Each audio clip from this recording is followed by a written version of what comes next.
Hi, my name is Victoria Sanders, and I'm the Climate and Health Programs Manager at the New York City Environmental Justice Alliance. Broadly, the Alliance, or Nyc-Eja as we like to call it, does a lot of work in relation to energy, both from like a systemic perspective.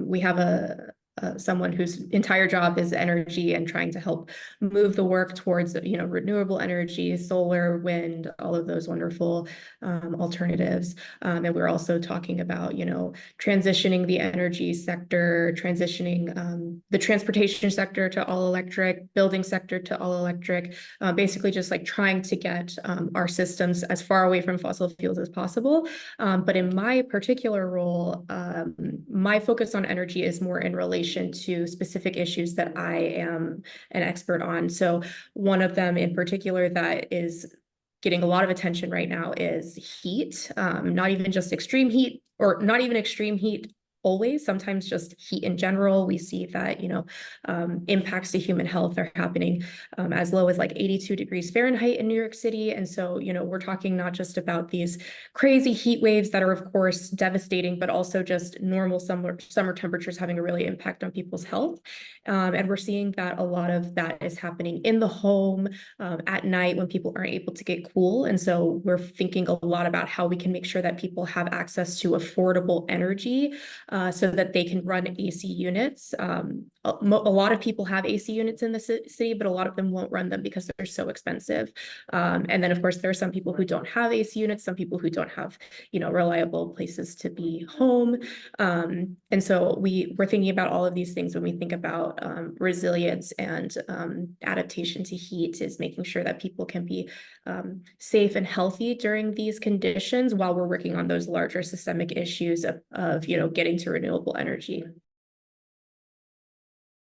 At the state level, we're working, Nyc-Eja has been working with, some of the people at the state government, at, New York State DEC, NYSERDA, trying to influence the way that they're thinking about heat and prioritizing heat as, something that needs intervention.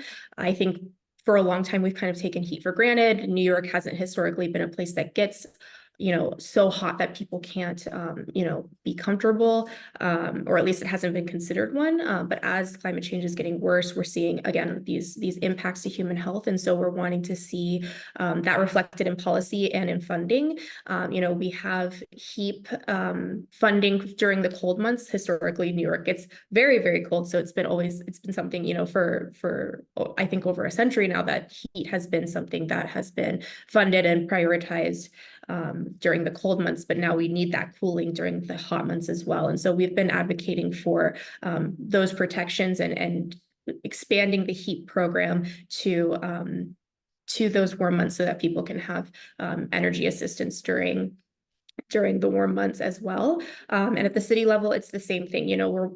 During the pandemic, our organization helped with getting AC units to vulnerable populations, particularly elderly individuals, but it was kind of limited to just getting them access to AC units. It wasn't really getting us past that point to making sure they can actually use those AC units on a regular basis. And we really want to see that funding expanded and reprioritize so that people have protections year round from the elements. And, there are other city programs like cooling centers and things like that that are helpful, but they really don't, like I said earlier, have a huge impact on those overnight concerns that we have, because most of those places have like normal business hours. Maybe they are open till 7 or 8 p.m., but that doesn't help people when they go home and go to bed.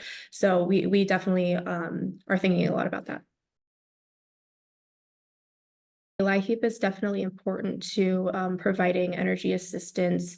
There are so many people who, have not received the investment historically over time, who are now therefore, in a vulnerable position, not because of, anything that's their fault, but just the circumstances that they have been that they have found themselves in. And I think, it's our responsibility to right those historical wrongs and make sure that they are given the support that they deserve, just like any other member of, the US society. They're all people and they all deserve access to these energy saving resources.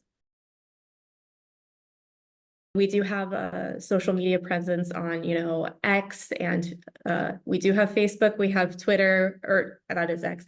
We have Instagram. I think we're on LinkedIn. So we try to share our work in a variety of directions to try to hit different types of people, right?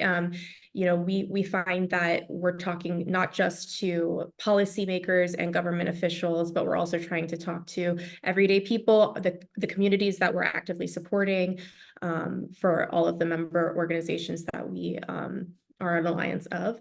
And so, we're regularly thinking, okay, like, how can we share this message more broadly? How can we put it in words that make sense to people and help them to, hopefully figure out what they want to advocate for themselves. We're strong believers in people speaking for themselves and asking, for what they want from us, but also from, the government and their elected officials. And so we want to provide people with the information so that they can be empowered to use that moving forward. It can sometimes sound a little dramatic, but like the work we're doing is trying to not just save lives, but save the world, right? Like we are doing this because we see what's happening to the environment and the impact that's having on people, particularly people who are vulnerable because of historic injustice. And so our work is really like steeped in changing that conversation, empowering people to stand up for themselves and to reverse this negative cycle that we are in right now. And so it's all worth it because what we're doing has such huge implications for, not just ourselves and the people that we directly support, but also for generations to come. And so we really just want to see a new, better world where we are protecting the environment and by extension protecting ourselves and our neighbors.